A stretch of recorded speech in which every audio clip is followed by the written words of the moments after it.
دنیا کی قدیم تہذیبوں میں بھی روزے کا تصور موجود تھا۔ سبھی آسمانی مذاہب میں روزہ ہے۔ روزہ صحت کے لیے بھی فائدہ مند ہے۔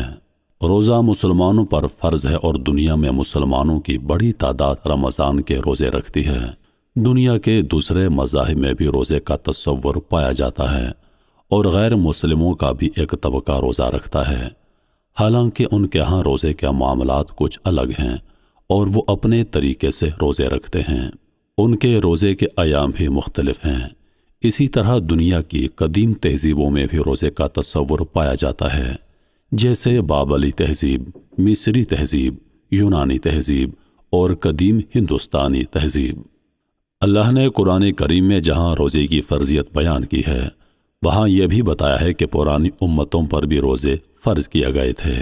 قرآن پاک کا ترجمہ کچھ یوں ہے: اے ایمان والو، تم پر روزے فرض کیے گئے ہیں جیسا کہ ان لوگوں پر فرض کیے گئے ہیں جو تم سے قبل ہوئے ہیں، تاکہ تم متقی بن جاؤ۔ مولانا عبد الماجد دریا آبادی اس آیت کی تفسیر کے تحت لکھتے ہیں: روزہ کسی نہ کسی صورت میں دنیا کے تقریباً ہر مذہب اور ہر قوم میں پایا جاتا ہے۔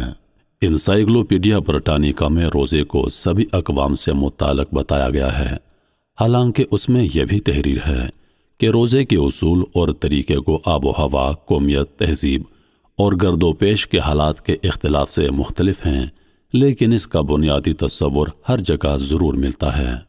روزہ اسلام میں اہم ترین عبادت ہے اور اپنے خالق و مالک کی رضامندی حاصل کرنے کا بہترین ذریعہ ہے۔ روزے کے بے شمار فوائد ہیں جن کا تعلق انسان کے جسم اور روح دونوں سے ہے، بشرطے کہ روزہ صحیح اسپرٹ کے ساتھ رکھا جائے۔ اہل اسلام کے لیے روزے کی فرضیت کا حکم اگرچہ ہجرت نبوی کے بعد ہوا، مگر اس سے پہلے بھی دنیا کے دوسرے مذاہب میں روزے کا تصور پایا جاتا تھا۔